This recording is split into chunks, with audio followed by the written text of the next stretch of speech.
मुझसे पूछा गया कि तेरी जात क्या है, तो मैंने कहा मैं अपनी मिट्टी की निशानी हूँ। मुझसे पूछा गया कि तेरी जात क्या है, तो मैंने कहा मैं अपनी मिट्टी की एक निशानी हूँ और अपने आप को किसी जात से बताने से पहले मैं एक सच्चा हिंदुस्तानी हूँ। समस्त भारतवासियों के समक्ष मैं गुरुकुल आवासीय बाल विद्यालय की तरफ से अपने देश के स्वतंत्रता सेनानियों के वीर गाथाओं को बच्चों को सुनाने के लिए आया हूँ, जिन्होंने अपनी जान की बाजी लगाकर हमें स्वतंत्रता रूपी उपहार दिया था। तो गुरुकुल आवासीय बाल विद्यालय प्रतिदिन 16 अगस्त तक आप सभी के समक्ष ऐसी ही घटना को प्रस्तुत करता रहेगा। 15 अगस्त को तो हम सभी अपने दिलों में बिठा कर रखे हैं, परंतु 9 अगस्त को भी भुलाया नहीं जा सकता है, क्योंकि 9 अगस्त के दिन ही हमारे काकोरी कांड के शेरों ने अपना परिचय दिया था। उन्होंने बता दिया था कि हम गिनती में तो कम हैं, परंतु हम शेर हैं और शेर कभी झुंड के साथ शिकार नहीं करता। भारत माता के उन शेरों ने यह घटना को तब अंजाम दिया था जब महात्मा गांधी ने चौरी चौरा कांड के बाद असहयोग आंदोलन को वापस लेने का फैसला लिया था, और इस तरह से हमारे देश के जो युवा वर्ग थे उसमें निराशा आ गई थी, और ये जो काकोरी कांड है यह उसी के निराकरण का परिणाम हुआ। दिन था 9 अगस्त 1925 और रात के 2:21 हो रहे थे।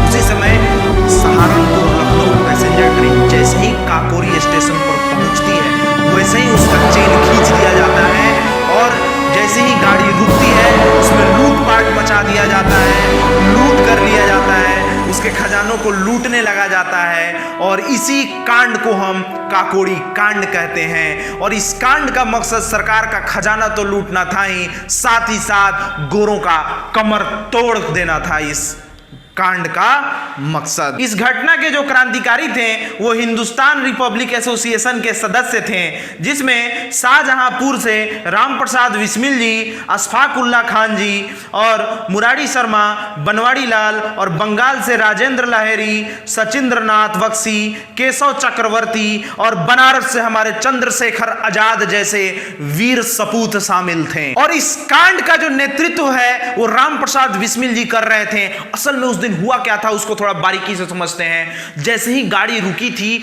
जो खजाना लूटना था उसके बक्से को इन लोगों ने नीचे फेंक दिया, और नीचे फेंक कर अशफाक उल्ला खान जी उसको खोलने की कोशिश कर रहे थे, लेकिन डब्बा खुल नहीं रहा था। उन्होंने अपने साथी को अपना माउजर दे दिया और हथौड़ा लेकर लगे मारने और अपने बक्से को खोलने का प्रयास कर रहे, तभी उनके साथी ने माउजर दबा दी और उससे एक व्यक्ति की मौत हो जाती है वहां पर, जिससे कि अफरा तफरी मच गई चारों तरफ। वैसे तो हमारे क्रांतिकारी वहां से भाग निकले, लेकिन उनकी एक चादर वहां छूट गई थी, जिससे कि अंग्रेजों को मौका मिल गया, उन्हें पकड़ने का यह सबूत मिल गया कि वे लोग ही थे, क्रांतिकारी ही थे जिन्होंने इस लूट को अंजाम दिया है। और गिरफ्तारियां होने लगी, जिसमें बहुत सारे हमारे क्रांतिकारी वीर गिरफ्तार भी कर लिए गए।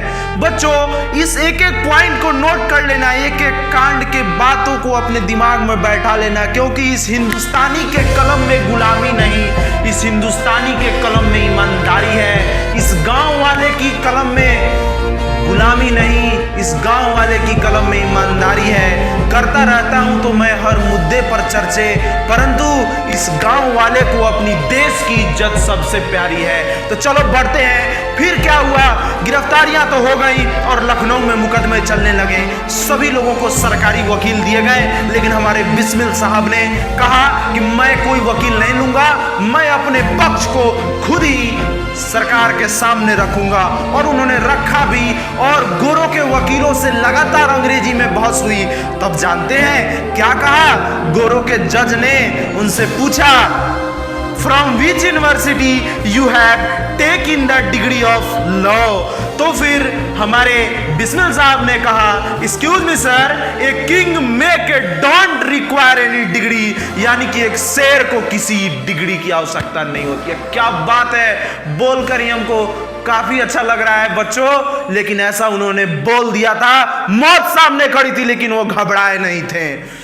10 महीने मुकदमे चलने के बाद उन वीरों के भी नाम सुन लीजिए, उन क्रांतिकारियों के भी नाम सुन लीजिए जिन्हें फांसी की सजा हुई थी, जिसमें हमारे बिस्मिल साहब थे, अशफाक उल्ला खान साहब थे, ठाकुर साहब थे और लहेरी साहब थे। इन लोगों को फांसी की सजा सुना दी गई। असल में ठाकुर साहब को फांसी की सजा नहीं सुनाई गई थी, जब उन्हें मात्र देशद्रोह का मुकदमा चलाकर उन्हें 5 महीने की सजा सुनाई गई थी। जब उन्होंने अपने मित्र से पूछा, ये मित्र बताओ मुझे कितने दिनों की सजा हुई है, तो उन्होंने कहा कि मात्र 5 महीने की। कहा बस 5 महीने की सजा हुई है। सुनते ही जूते निकाल कर गोरख के मुंह पर दे मारा और ऐसी पर उन पर देशद्रोह का मुकदमा फिर से चलाया गया और उन्हें फांसी की सजा दे दी गई। और जब वो जेल पहुंचे तो बिस्मिल से उन्होंने कहा, क्या बे तू खुद ही अकेला भारत माँ का सपूत है जो मरने चला जाएगा? ठाकुर भी तेरे साथ है और मैं भी तेरे साथ मरूंगा और मैं भी भारत माता का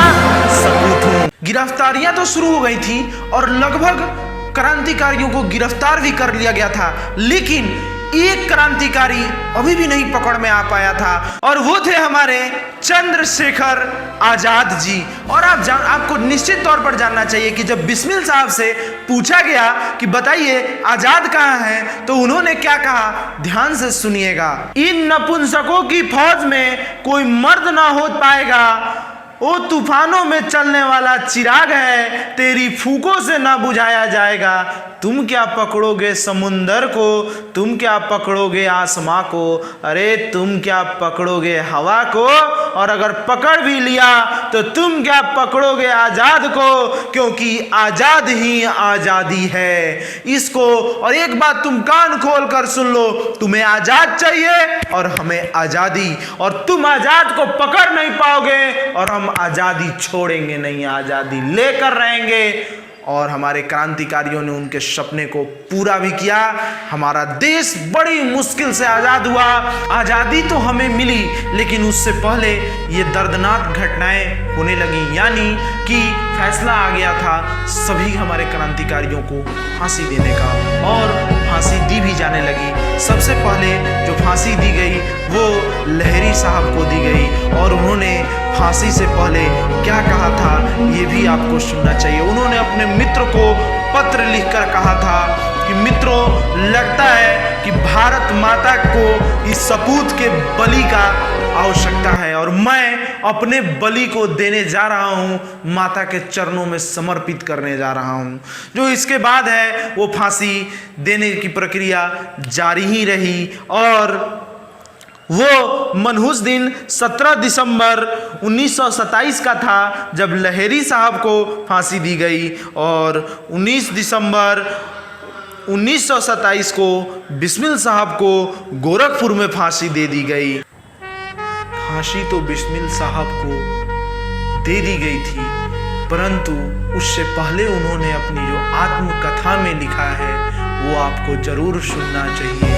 उन्होंने लिखा है अपने आत्मकथा में, न मैं असर हुआ राहत में, कोई मेल हमें जान पर खेल के, आया ना कोई खेल हमें, एक दिन की भी न मंजूर हुई बेल हमें, याद आएगा बहुत लखनऊ का जेल हमें, लोग तो भूल जाएंगे शफसाने को, लोग तो भूल जाएंगे शफसाने को। और उसकी बाद अशफाकुल्ला खान साहब और ठाकुर साहब को फांसी दे दी गई, और हमारे वो क्रांतिकारी वीर हमें छोड़कर चले गए। लेकिन आप इसको एकदम याद रखिएगा, हम सभी भूलने नहीं देंगे, आपको कभी नहीं भूलने देंगे।